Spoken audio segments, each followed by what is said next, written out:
common area. Dito pala sa loob, yung mga gusto manood ng mga Korean movie. Meron din naman silang Netflix. Kaso kadalasan daw Korean movie pinapanood nila dito. Wala nga nakaupo dito. Kaya dito muna ako sa bakanting upuan umupo. Sobrang tagal nga ni ate. Nakuha ko na din yata natapos yung pinapanood ko. Di pa siya dumarating. Tumatawa nga yung mga nasa harapan ko. Kaya sumabay na rin akong tumawa. Kahit hindi ko naman talaga naiintindihan.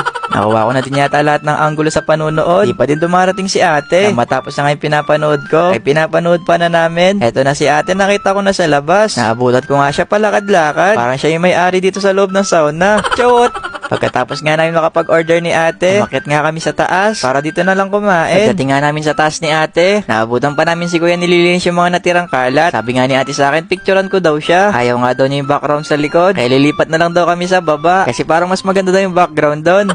Naghintay nga lang kami ng ilang minuto bago kami makaupo dito. Sinerve na din ni kuya mga in-order namin kanina. Yung mga pagkain pala na nandito, Korean food. Inimbitahan nga pala ako ni TikTok para pumunta sa TikTok Award Philippines. Tinatamad nga akong pumunta ngayon lalo na wala rin ako makukuhang award. Tapos binomba pa ako ng kasama ko. Hindi daw siya makakapunta. Pero itutuloy ko na din yung pagpunta doon kasi nakagawa na rin magsusuot sa akin na damit. At saka masaya na rin ako na imbitahan ako ni TikTok. Bago pala ako pumunta ng Manila, dumiretso na muna ako dito sa magdadamit sa akin. Si Sir Rob pala yung gagawa ng susuotin ko. At buti na nga lang talaga nahanap ko din siya. Kasi nung pumunta ako dito, ilang araw na lang TikTok Awards na. At buti na nga lang talaga nagawa niya ako ng magandang barong. Barong kasi yung team namin. At saka Filipiniana. Kaya nahirapan talaga ako sa paghanap ng susuotin. Ang galing nga ni Sir Rob. Kasi nagawa niya modern barong yung susuotin ko. Tapos nalagay pa niya yung paborito kong kulay. Nilagyan niya din daw ako ng necktie. Para yan daw yung pagsisilbing pamunas ko kapag kumakain. Chot! Na matapos ko na nga makuha yung susuotin ko na barong, nagpaalam na din ako kay Sir Rob para makaalis na. Ilang oras na lang din kasi magsisimula na. Kaya magta-transition na lang ako na nandito na ako sa kondo. Hindi ko na kayo sinama sa biyahe. Kasi baka lalo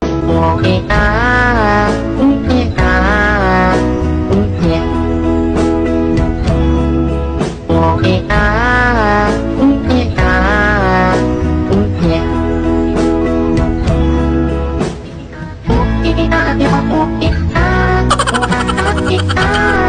Hindi muna ako magluluto ngayon kasi kukunin ko na yung pangalawang sahod ko sa Facebook. At sa mga oras nga na yan, iniisip ko na kung anong bibilhin ko. Una ko nga nakita itong mga gitara. Gusto ko nga bumili niyan kaso naalala ko, boses baka pala ako. Nadaanan ko na din pala itong mga bagong OOTD. Ang forma nga ng mga nakadisplay kasi malapit na mag-summer. Gusto ko nga bilhin to kaso medyo mahal pa. Nadaanan ko na din pala itong mga bisikleta. Gusto ko sanang bumili kaso pag-iisipan ko pa ng 100 beses bago kita bilhin. Karating ko nga kung saan ako mag-withdraw, pinag-iisipan ko pa rin kung bibilhin ko yung mga nakita ko kanina. Shoutout na din pala kay ate. Kasi nakilala niya ako kahit nakasombrero ko tsaka face mask. Pag pala nag-withdraw ako dito, binibilang ko pa din. Kasi may trust issue ako. Hindi rin ako mabilis magtiwala. Kaya iilan lang din yung mga kaibigan ko na pinagkakatiwalaan ko. Inverter din kasi ako. Charot! Introvert pala yon. Inuna ko na muna palang bilhin yung needs ko bago yung wants. Kaya kumuha na muna ako ng medyas. Kasi naman butas ng iba ko medyas. Tapos minsan hindi pa pantay yung sinusuot ko. Pero di naman halata. Cute nga nang nakita akong damit. Kaso nga lang baka magmukha akong pakwan doon. Nilapitan ko na din pala yung mga staff. Kasi naman kanina ko pa na Ano?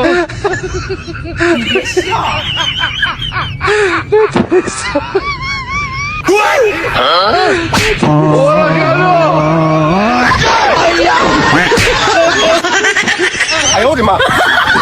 Eto nga, magkakasama na kami. Si Papa pala ngayon yung magdadrive. Sinundo din pala namin kanina sina Mami para kasama din namin sila mag-celebrate. Eto nga, nandito na kami. Medyo malapit lang pala yung lugar. Kaya saglit lang din kami nakarating. Eto nga si Mama, parang pinagandaan pa yung suot niya. Cute! Pagdating nga namin dito, tinanong ko kagad yung pinareserve ko kanina. Halos kaka-open lang pala ng VG Bakery Bistro. Kaya mukha rin siyang bago. Etong parang malaking bintana. Dito na kami sa loob kakain. Parang akong security dito. Kasi isa-isa sila pumapasok. Sa palagi ko palang paggawa ng vlog, sila yung laging sumusuporta sa akin. Eto nga, isa-isa na sinerve ni ko yung mga in-order namin. Ang sarap nga ng mga pagkain dito. Pagtingin ko, walang mabubusog na ako. Kaya din pala dito ko sila dinala. Kasi mahilig sila sa kape. Kaya eto muna ako ngayon. Kakain na muna ako na marami. Bukas na lang ulit ako magda-diet. Bawal kasi talaga ako tumaba. Lalaki dun yung pisngi ko. Chot! Ang kalagitnaan nga ng pagkain namin. Kunwari nagulat ako dyan. Pero nag-request talaga ako ng 11 million followers na cake. Ang ganda nga ng cake nila dito. At ang sarap pa. Kaya itong cake na to, para sa ating lahat yan. Lalo na sa mga solid na sumusuporta sa inyo. Paupo si Lola. Ginaya ko nga yung post niya kasi mukhang nakaka-relax. At totoo nga ang balita, nakaka-relax ngayon gantong pag-upo. Para ka rin pumunta sa Boracay.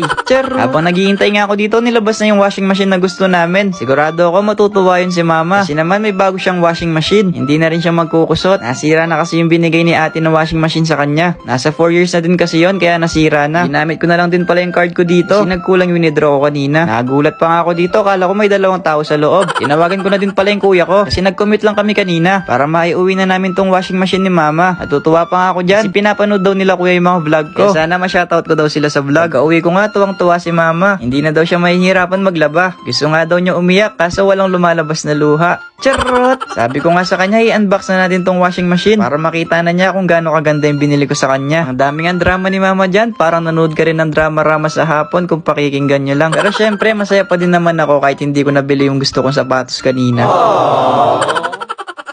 Swimming. Kaya dito na lang din kami pumili. Habang namimili nga ako ng babagay sa akin, may tumawag sa akin na charot.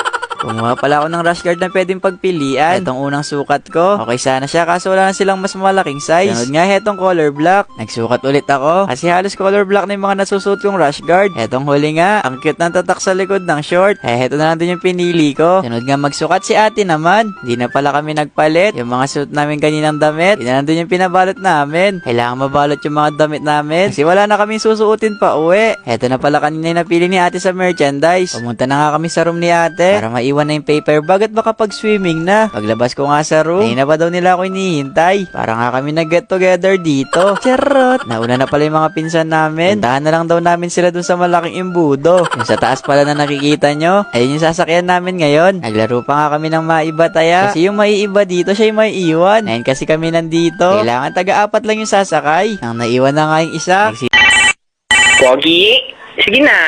nag-set nga ako ng alarm clock para magising. Sayang naman kasi mga pupuntahan dito. Matutulog lang kami buong gabi ni ate. Tumunog na nga yung alarm clock ko. Ginising ko na din si ate kasi maganong oras na din. Ginawa na din namin pinaggigaan namin. At nilagay na din sa lagayan. Diretso nga kami sa counter ng massage. Papamasahin na muna kami ni ate. Ayoko nga sana magpamassage. Kaso gusto daw niya. Kaya wala akong magagawa kundi sumama na lang sa kanya. Pinapasok na nga kami ng staff dito sa loob. Hintayin na nga lang daw namin yung mga magmamasahe sa amin. Basta daw kapag nakikita kami ng mga nakakulay green na damit, sila na daw yun. Nang pumasok na nga si na ate, nagsimula na din silang bali-baliin yung mga katawan ko. Halos lahat yata ng letter sa alphabet ginawa sa akin.